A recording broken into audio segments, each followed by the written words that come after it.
Hello, and welcome to Kent County Closeup. I'm Deb Havens, Democratic candidate for Kent County Commission in Plainfield Township and the city of Rockford. As I researched the issues that face Kent County in the future, I found that nearly all of them have been with us for a long time, such as how do we as a community respond to the growing number of homeless, especially as we approach the winter season. My guests today have taken on that challenge with Dirt City Sanctuary. Stacy Peck is the executive director, and Tyler Trowbridge is the director for advocacy and community outreach. So welcome to both of you. Thank you. I'm glad you could be here. So now I understand that you two have kind of an interesting history together. So take a moment and kind of catch us up on how you got together in the first place. Well, we went to high school together in a small farming community about 30 miles north of here, north of Grand Rapids, and we graduated in 2003. We weren't really friends in high school, but we knew of each other. It was just a small town. And then fast forward 15 years later, I hadn't heard anything about, what Tyler had been up to or anything like that, but I was watching the news one evening this past February and was shocked when he came on under a segment called Heroin's Homeless. So we kind of got together with some of my old classmates to make a plan to get him off of the streets. Well, that's remarkable in itself because you didn't know him that well. Yeah. I think that's just sort of, everyone from my graduating class kind of felt the same way. Parts of the video were just so hard to watch. He had frostbite all over his hands, and then I think what got me at the end, they asked him, so do you think you're gonna die out here? And he said, yes, I do. I think I probably will, and I don't want to. I want to live. And it just kind of got me, and it was like, okay, I'm a person, I cannot stand to be cold. So to think about him like being outside while there was snow on the ground and just living out there, I just couldn't take it, So it was just, what can we do? I get that. So Tyler, I understand that you got a phone call from someone notifying you that Stacy wanted to reach out to you. Yeah. And you weren't exactly thrilled. Well, that really wasn't what I wouldn't say not thrilled. It was just like, I did this story, I didn't really think of like the outcome of it, like what it really was gonna be, It was, like for me doing the story, it was supposed to be more of a warning, like people like, look what became of me because of drugs, look, see what addiction did to me, and it could happen to anyone, Like I wasn't someone that saw out to be a junkie or a heroin addict or, homeless.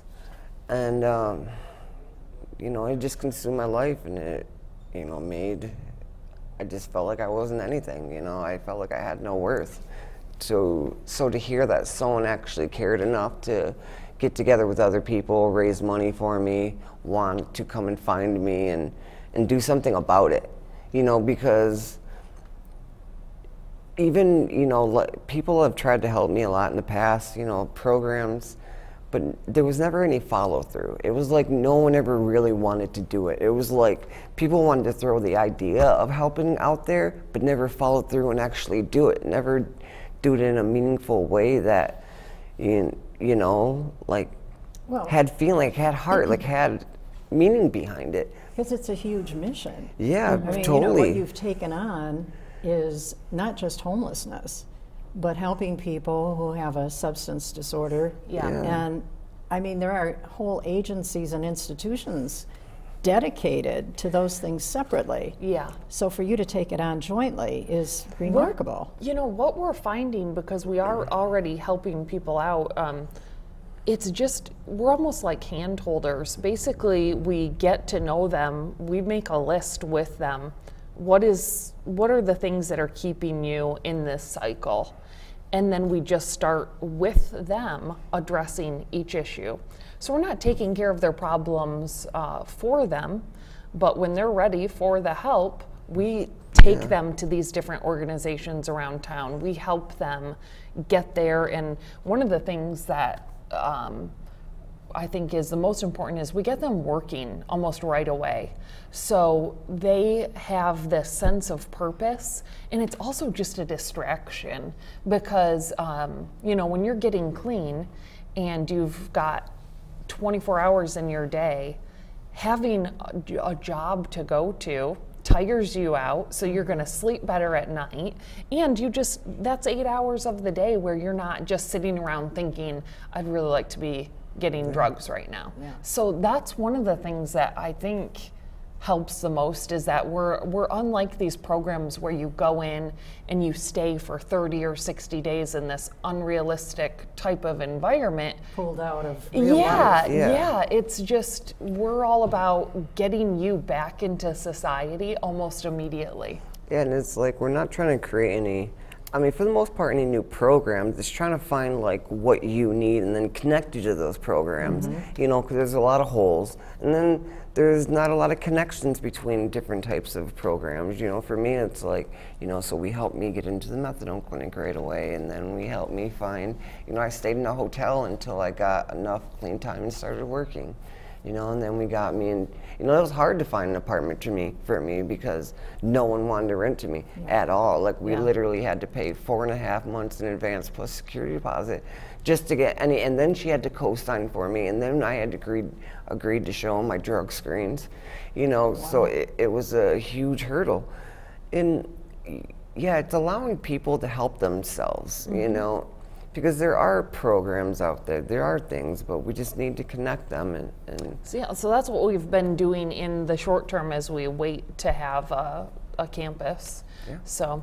Well, let's back up a bit too, because I'm interested in why you chose the name Dirt City Sanctuary. I mean, it's hardly a flight to fantasy or anything. It's pretty basic. Yeah. Well, Grant, you know, we're from Grant, and it used to be a big lake, Rice Lake, and then they drained it and it became a bunch of muck fields. And Grant was the onion capital of the world for a while. Oh, okay. And then, so in Grant, it was like, there was a bunch of us kids that played punk rock music, so we were called like the Dirt City Rockers. I actually have Dirt City tattooed on my knuckles.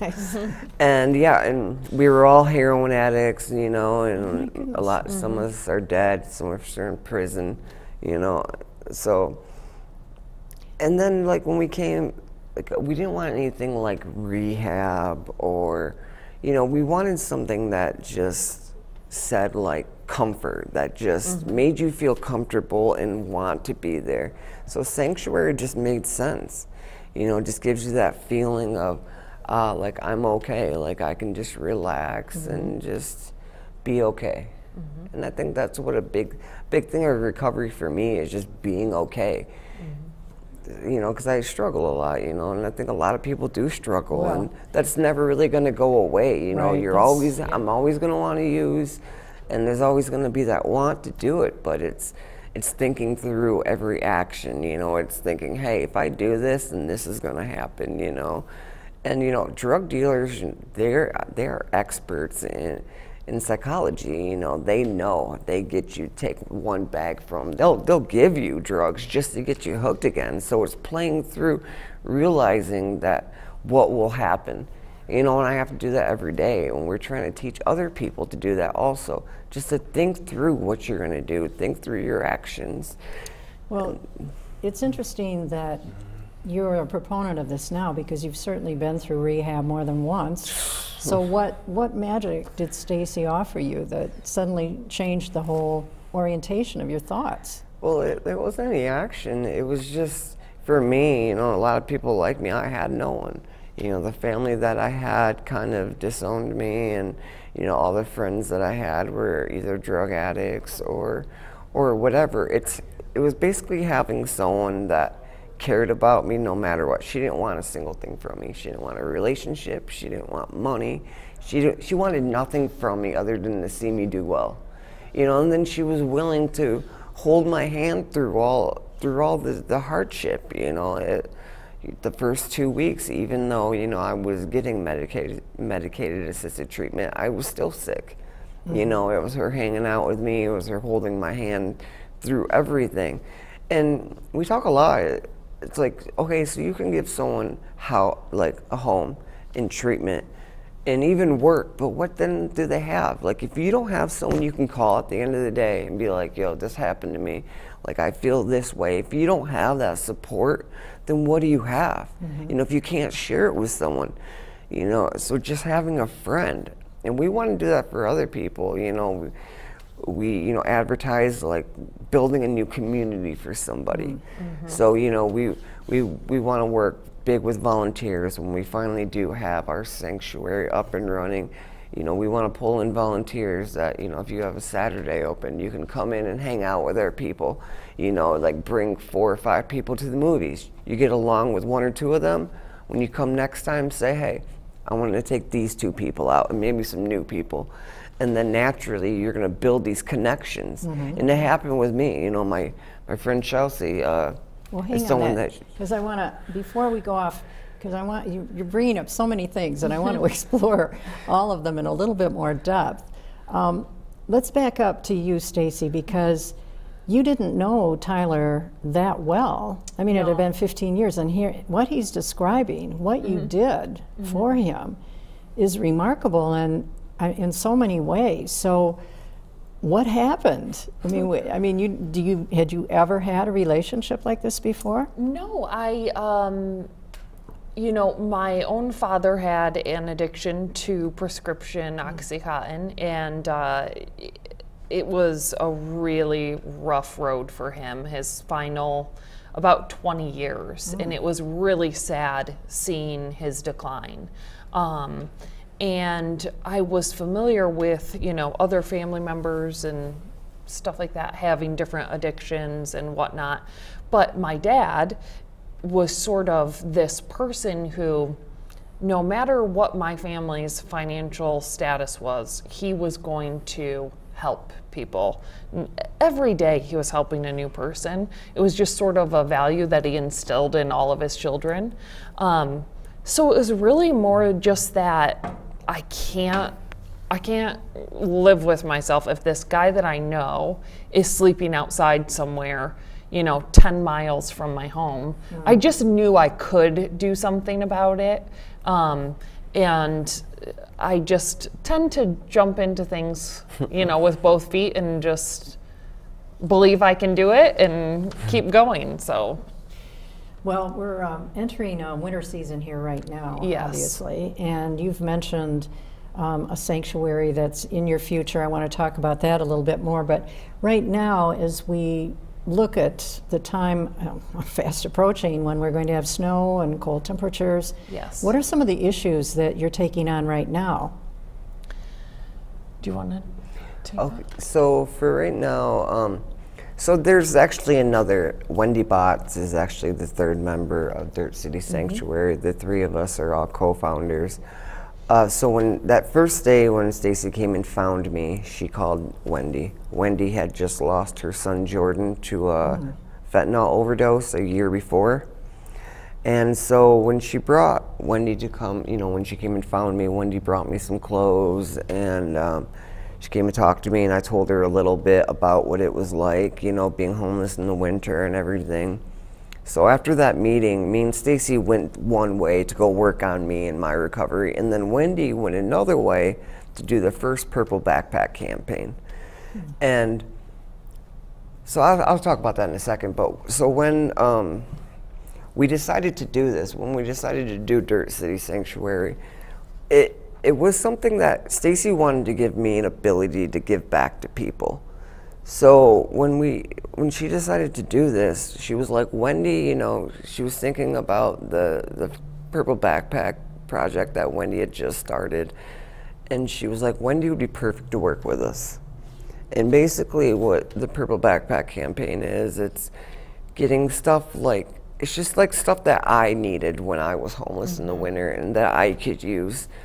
So it's things like backpacks, sleeping bags, thermoses that have, like, you know, because every gas station has a hot water spigot. So it's like anything that you could cook with just hot water, oatmeal, soup, coffee, tea, stuff like that. And what Well, I else? think one of the unique things about this project this time around is that we actually met with around 25 different individuals that are currently experiencing homelessness and asked them, what do you need? So some people said tents, a lot of people said socks, underwear, feminine hygiene products, winter boots, coats, gloves, hats, all of those things. Sometimes they are able to get these items, but maybe the winter coats that they have are not as thick as they need. One person who filled out a survey said a few years ago, I saw someone wearing a sleeping bag. It was a wearable sleeping bag. So that's what we put on our Amazon wish list for the project, are these wearable sleeping bags. So then when it's really cold, they can actually put their arms through it, wear it. It's one less thing to carry. So yeah, we're just, our focus is to keep, we started this thinking, you know, let's keep people warm and dry. And then I think the third part is to just make these individuals feel loved. I think that's a part that's missing for so many that are out there experiencing homelessness, is that society sort of wants to overlook these individuals because the problem feels too big. It does, you know, I think sometimes we stop, we have good intentions, we'd like to help someone, but then we think, if I can't fix everything for this person, I'm not going to do anything at all.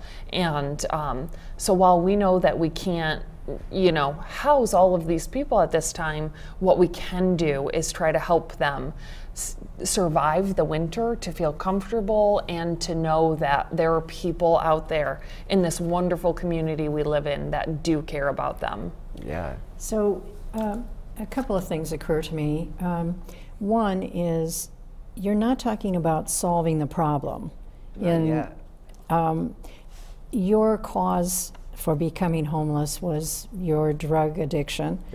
Are you trying to get to the bottom of what causes homelessness, or where are you in that conversation? Yeah, we talk about some of the problems with the shelters, because as we go into winter and we're talking to people in the community and we're asking them to contribute to the Purple Backpack Project, a lot of people will say, why don't they just go into the shelters? And that sort of brought us to the core of some of the people's reasons for being out there when we talk to them. There is a lot of mental health issues. There's a lot of substance abuse disorder. A lot of these people are veterans that have PTSD and they're self-medicating. So for a veteran who has PTSD and begins to self-medicate, they're actually 10 times as likely, 10 times more likely than our civilian population to end up homeless. So there can be, you know, it can be something as simple as a medical emergency that sets people behind and they end up on the streets. Families are ending up on the streets. There are a whole lot of different issues. So we are now working with the different agencies around Grand Rapids to try to get some of these people connected to the resources that we have available. Let's talk about the resources, because how has the community responded to the Purple Backpack Project? Oh yeah, huge. I mean, donations have been coming in, like flooding in, and volunteers have been signing up, or volunteers have been signing up, and you know, our first distribution is November 17th, which should be huge. And like, yeah, we want to work on the core causes of homelessness.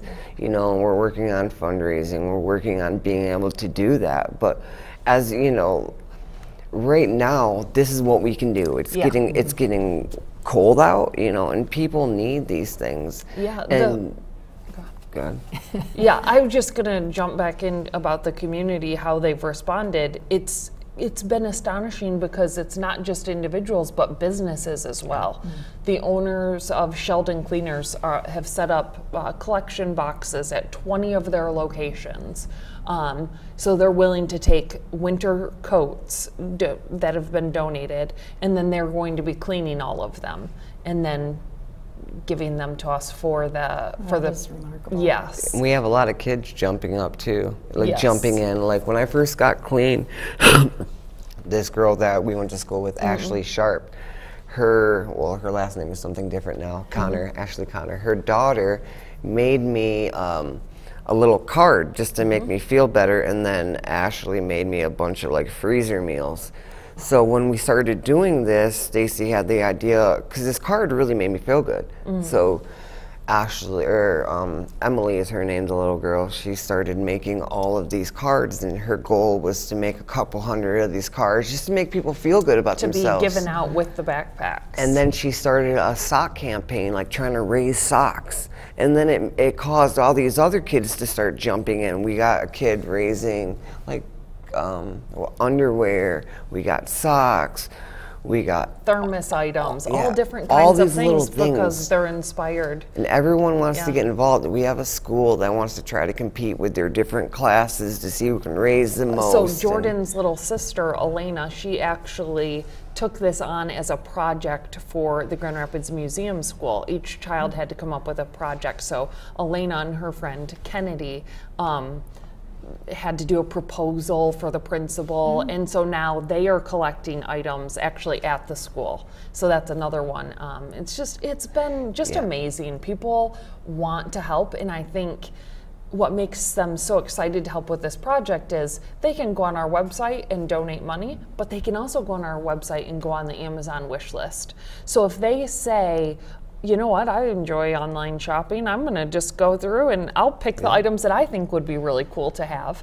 But then, in addition to that, they can be part of that distribution day, November 17th. We have a need for about 50 volunteers for 2 different shifts that day. It's between 1 and 4 p.m. And those slots are filling up like crazy because people, they want to be a part of this. They want to be a part of making a difference. Well, what we're finding is everyone wants to help. Like, everyone wants to help. It's just finding the right way to help. It's like how people, like, they don't want to give money to someone flying a sign or begging, you know, whatever. People want to help, but they want to know that their help is actually helping. Sure. Like that what they're Yes. doing is doing the right thing. Yeah. And that's why, like, our Purple Backpack campaign, anyone that donates to it, 100% of all donations go to help people. It goes into the supplies we give people. We don't keep anything. Nothing goes to our nonprofit. Everything, 100%. So it's like, you know, you don't want to give someone $10 that's standing on the street. You know, you can do this because everything goes directly to the people that needs it. And you it's can be things- there on the day, Yeah. actually being a part of seeing it happen. That does So, seem like it'll yeah. be great fun. And it's too. everything that people say they need, you know, there's food items, and for me, the socks and the underwear, huge. I mean, when Yes. I was homeless, your feet gets cold, you know, you're walking around in the winter and your feet are wet. Yeah. You know, that's huge. Yep. You know, another thing that occurred to me, and I'm not sure you'll feel comfortable answering this, so if you don't, that's fine. But you're talking about the impact of having love and friendship in your life, which Stacy brought to you without condition. Right. But now, most people look to their families for that sort of thing, and of course, you know, we certainly do hear that people exhaust their families by Yes, going yeah. through these processes. But is there a chance that families can come back together after? 100%. I mean, my family's a whole different thing. But yeah, a lot of families can. And the people that we already started helping, we actually found that their families are still there and they still are willing and want to help. They just want, again, they want to make sure that their help is going the right way. Yeah. So we've been able to mediate that help, you know, and to show the families how to help. And also we found out, you know, a couple guys that we've been helping, each of their families kind of want to help, but it's hard to help someone in your family that's done so many things to you. So we found sometimes that, like, other families helping other people, kind of mixing up the help and stuff. Yeah.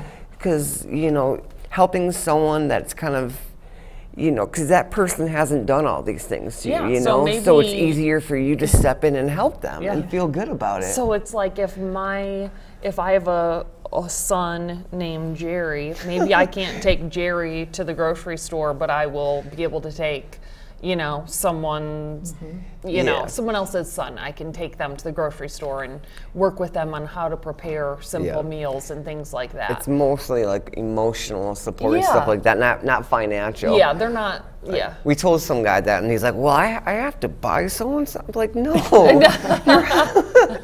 It was funny. Yeah, because there is that whole discussion about enabling someone. Oh, yeah, definitely. And that's very difficult, I'm sure, for many people. Yeah, tough love and all this stuff, you know, and it's like... We help people become independent, and I think that's something that their families appreciate, and it's something that they appreciate, because when they're independent, then that dynamic with their family is able to heal.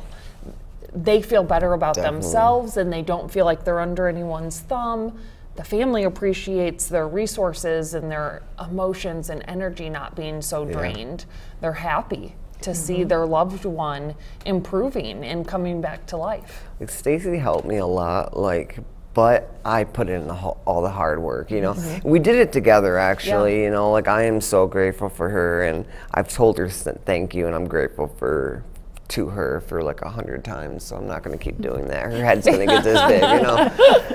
But yeah, I mean, I put in all the work, you know, and then it's like now I get to, you know, enjoy the fruits of my labor, you know. I get to enjoy being where I am, and I'm still lonely and stuff a lot of the times, you know. Like, it's proven, you know, my brain is different now. It's different from someone that didn't use drugs, you know. It's wired different. I feel pain different. I feel loneliness differently. You know, these are all proven things. And, so you would it's say hard. That's more a result of losing or using drugs rather than beforehand, because of course a big question is why people get into this situation in the first place. And I still have to deal with a lot of that, you know, and you still have to tackle those problems. You still have to deal with all those problems. You still have to get counseling and all that stuff. And, you know, if we're helping someone, you know, we'd encourage them to get help. You know, and I'm not a big counseling or whatever. I'm not a big 12-stepper, NA or NA or AA. But if that works for you, awesome. You know, anything that works for you, like anyone we're helping, we'd encourage them to try everything.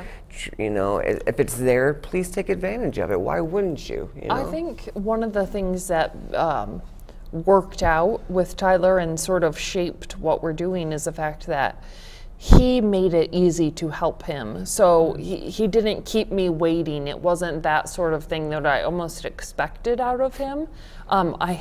So then I came to have very high expectations of him, and the more I expected, the more he did, and it was great. And so anyone that we help now, he is immediately telling them, you know, if someone is being gracious and giving you a ride someplace, be out there and be waiting when they show up. Even now I do that. Like, just teaching them how to treat the people that are helping you. I think that makes the person helping you a lot more likely to continue, and it's just a respect thing. And For sure.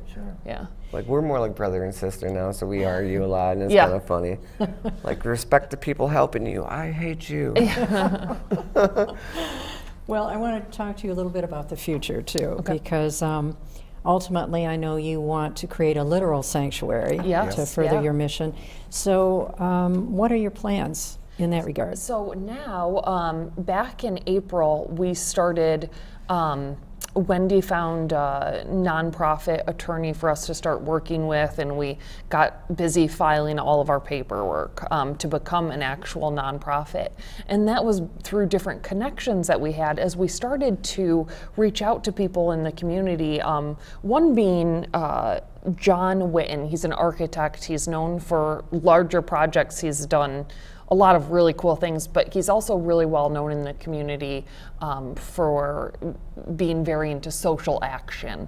So he was one of the people that we reached out to, and he loved the idea right away. So we started to get all of this community support, and people started to say, you know, if this is set up as a nonprofit, then you're going to be eligible to to approach foundations and private donors for funding that will then become a tax deduction for them. So that only happens once you have your official 501c3 status, and we did just receive that. So that is very exciting. We have just been working on, you know, advocacy and the Purple Backpack Project and different plans, and now we're actually getting to move forward with the funding piece. So we're looking to purchase anywhere from 20 plus acres somewhere in Kent County, a rural area, and then we will be building farm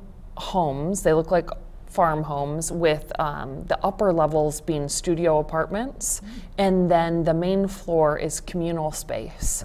So people can have their privacy. That's one thing that doesn't work for a lot of people in traditional rehab, is you feel like you don't have privacy, you're treated sort of like you're in jail, and you know, as adults, none of us like to be told what to do. You know, you sort of rebel against that. So we believe in giving people a little bit more freedom and trusting them to do the right thing. And we also understand that, you know,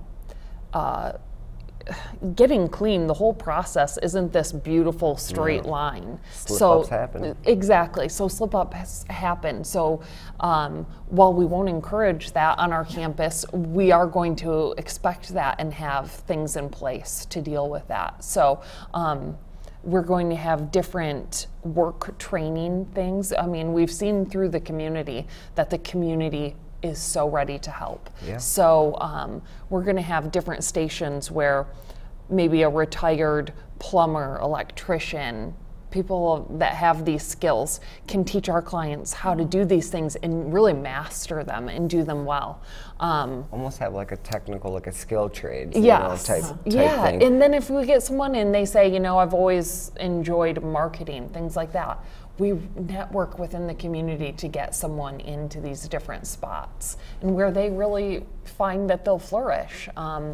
And animals are going to be a huge part of this farm. It'll be a literal farm, and one of the reasons that we're so amazing. I crazy. know. One of the reasons that we're excited about this is because even when you're sick and you're detoxing and you're in those first few hard weeks, if you want to have some purpose, you can go out and interact with animals. You can brush a horse, you can feed goats, you can clean out a stall. You can do these things that give you a little bit of just that good feeling in life that we're all looking for, right? So it's all about distraction and purpose, hope, all of those things.